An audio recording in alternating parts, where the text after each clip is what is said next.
Best training, zero fees, embedded systems, scholarship test ద్వారా 100% free seat సాధించండి.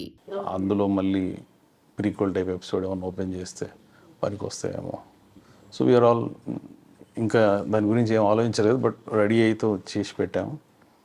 As of now what ever is in theatre it is going to Netflix.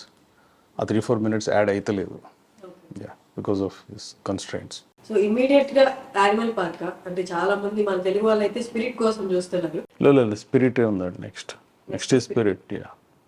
తర్వాత animal park ఉంటుంది. సందీప్ గారు చెప్పినట్టు September October టైంలో you're planning to start, ya. That's immediate గా అయితే spirit. Yeah.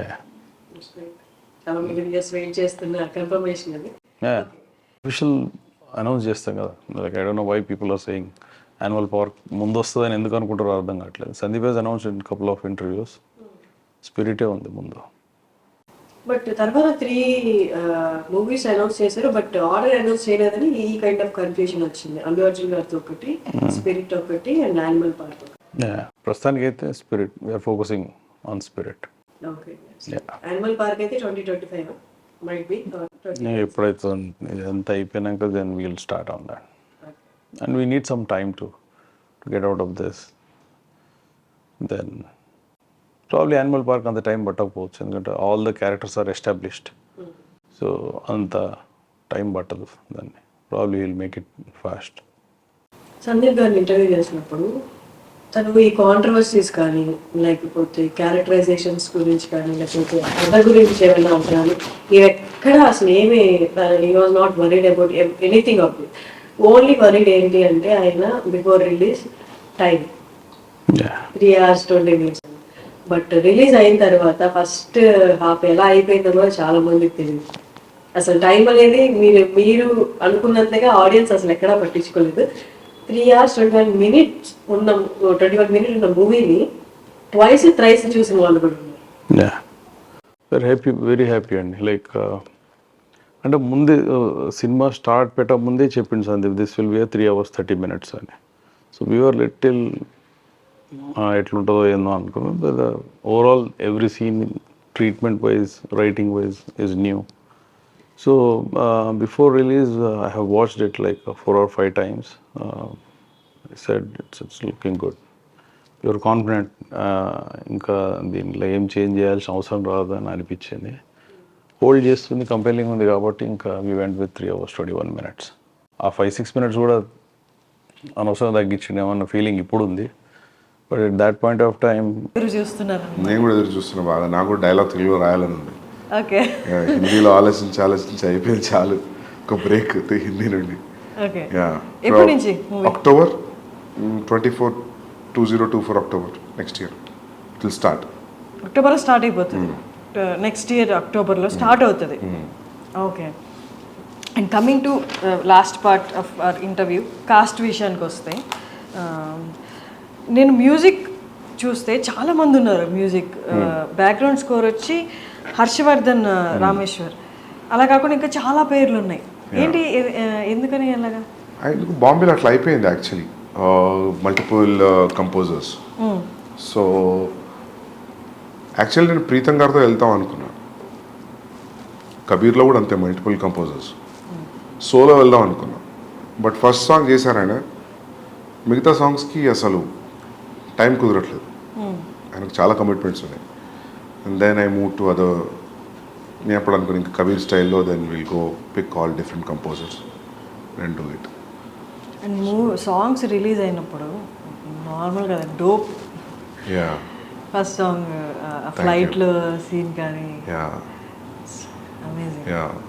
మీరు ఎన్ని రోజులు కూర్చున్నారు మ్యూజిక్ సాంగ్స్ ఫైనలైజ్ చేయడంలో? ఫస్ట్ సాంగ్ అయితే పాండమిక్లో జరిగింది, జూమ్ కాల్లో నాకు ప్రీతంకి. So it took almost like 1.5 months, 2 monthsలో he made me here the tune. Then సత్రంగా అయితే ఎలా దొరికింది అంటే, సిద్ధార్థ్ గరిమా వాళ్ళు డైలాగ్స్ రాశారు నాకు ఇద్దరు, కబీర్ సింగ్కి. సో వాళ్ళ లాస్ట్ ఇయర్ వాళ్ళ ఇంటికి, సిద్ధార్థ్ ఇంటికి వెళ్ళాను నేను దివాళీ పార్టీకి. అక్కడ దివాళీ పార్టీ జామ్ అయ్యారు అందరు, అక్కడ పాటలు పాడుతున్నారు. ఒక పాట పాడుతున్నా ఆ పాట నేను ఎక్కడ వినలేదు, ఈ పాట ఎక్కడిది అని అడిగాను. అంటే సిద్ధార్థ్ గరిమా మేము రాసామన్నారు. శ్రేయస్ ట్యూన్ శ్రేయస్ది, Shreyas was on guitar and singing. Like అసలు నాకున్న సిచ్యువేషన్కి రెడీగా ఉంది సాంగ్ అది. నాకు ఈ సాంగ్ కావాలని చెప్పాను. శ్రేయస్ థాట్ ఏదో పార్టీ కదా, ఏదో జోష్లో అని ఉంటాడు అనుకున్నాను. Next day I called in to the office and I took the song. దాని హుక్ లైన్ అంతా రెడీగా ఉంది, మధ్యలో లైన్స్ ఇంకా నా సిచ్యువేషన్ దగ్గర రాశాను. సో ఆదా థెరా ఆదా మేరా ఇస్కా ఐసే పూరా హువా చంద్రమా, it was so apt for my Karva Chauth night scene. ఆ పాటకి అట్లా దొరికిపోయింది నాకు.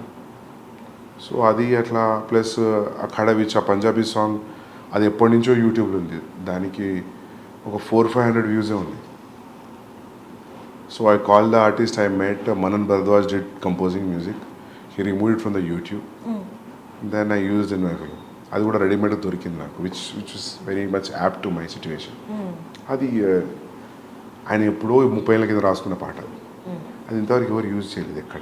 Luckily like I got it. So yeah అవి ఇంకోటి పెహ్లే భీ మే అనే పాట ఉంది విశాల్ మిశ్రాది. అది దట్ నేను విశాల్ కూర్చున్నాం talking and we cracked in one night that tune. And lyrics Rajasekhar గారు రాశారు. దెన్ దట్ ఆల్సో లైక్ ఎంత 15-20 days. దెన్ దాన్ని ఇక్కడ అనంత్ శ్రీరామ్ గారు రాశారు. Anant Sriram took every song 2 days. 18 days 6 songs అయిపోయింది. సో ఇంకా క్లైమాక్స్ సాంగ్, క్లైమాక్స్లో వచ్చే సాంగ్ ఒకటి ఉంది, ఇది ట్రైలర్లో వచ్చిన సాంగ్.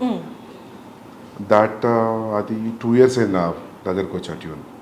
అదొక పాత ట్యూన్ ఉంది, ఒక టప్పే ఫోక్ ట్యూన్స్ అంటారు పంజాబీలో. ల్యాంబోర్గిని అనే పాట ఉంది, ఐడియా ఉందా మీకు? పంజాబీ సాంగ్ ఉంటుంది. అది చిట్టా కుక్కడ్ అనే పాట ఉంది సిద్ధర్లో. It's all same tunes. You see ఇది కూడా సేమ్ ట్యూన్, ట్రైలర్లో వచ్చిన tune, but the lyrics are different. అది ఆ ట్యూన్ నాకు ఆల్మోస్ట్ నేను ఆ సాంగ్ ఒక 10 ఏళ్ల పైనుంచి వింటున్నా. ఒక 1980sది ఒక వీడియో ఉంటుంది యూట్యూబ్లో, పాత పాట, అంత అమ్మాయిలంతా కూర్చొని పంజాబీలో పాట పాడుతుంటే ట్యూన్ అదే. అది నాకు మస్తు ఇష్టం ఆ పాట. ఆ ట్యూన్ ఎప్పటి నుంచో హాంట్ ఉండే నాకు. నేను అనుకున్న ఈ ట్యూన్ మీద ఒక పాట అనుకున్నా, కబీర్ సింగ్ అప్పుడు అనుకున్నా, కానీ నాకు కుదరలేదు. సో ఆ ట్యూన్ గుర్తుండిపోయింది. దెన్ దానికి ఇప్పుడు ఈ పాట రాస్తాను. అది సాఫ్ట్ ట్యూన్, దీనికి మొత్తం ఫాదర్ లిరిక్స్ వచ్చి అసలు ఇది ఎక్కడో ఉంది పాట, బట్ బేసిక్ ట్యూన్ పంజాబీ టప్పే. సో అట్లా మ్యూజిక్ అంతా ఒక్కొక్కరు దగ్గర నుంచి డిస్ట్రిబ్యూట్ అయిపోయింది. And I'm very happy. Music is a chartbuster today. They are saying it will be bigger than Kabir Singh music. అంటే రష్మిక ఎలా వచ్చారు ఈ ప్రాజెక్ట్లోకి? ఎనీవన్ సజెస్టెడ్ ఆర్ యూ, అంటే మీ సెలెక్ట్ చేసుకున్నారు? నేనే అనుకున్నా రష్మిక బాగుంటుందని అనిపించింది, ఫ్రెష్ పేరింగ్ అనిపించింది. Ranbir and Rashmika they are looking good. First మీటింగ్లో when they met, when they sat, when they talking, I thought like my half of the job is done. The casting is right, your 50% job is done. That's what I strongly believe. And DOP, last and final, DOP. Yeah. మీ విజన్ని ఎగ్జాక్ట్లీగా exhibit చేసేది అంటే DOP. Yeah. So DOP గురించి. DOP Amit Roy, ఆయన సర్కార్ రాజ్ చేశారు ఆర్జీవీతో. So I like his work. Then I called him, narrated the story and that's it. కొన్ని సీన్స్లో అవుట్ స్టాండింగ్ లిటప్ చేశాడు సీన్స్ని Amit Roy. It's great talking to Sandeep గారు. ఆల్మోస్ట్ 6 years తర్వాత మళ్ళీ మాట్లాడుతున్నాం. మళ్ళీ మీరు ఎప్పుడు దొరుకుతారో తెలియదు కాబట్టి క్వైట్ లెంతీ ఇంటర్వ్యూ అనమాట. మీరు మళ్ళీ దొరికే వరకు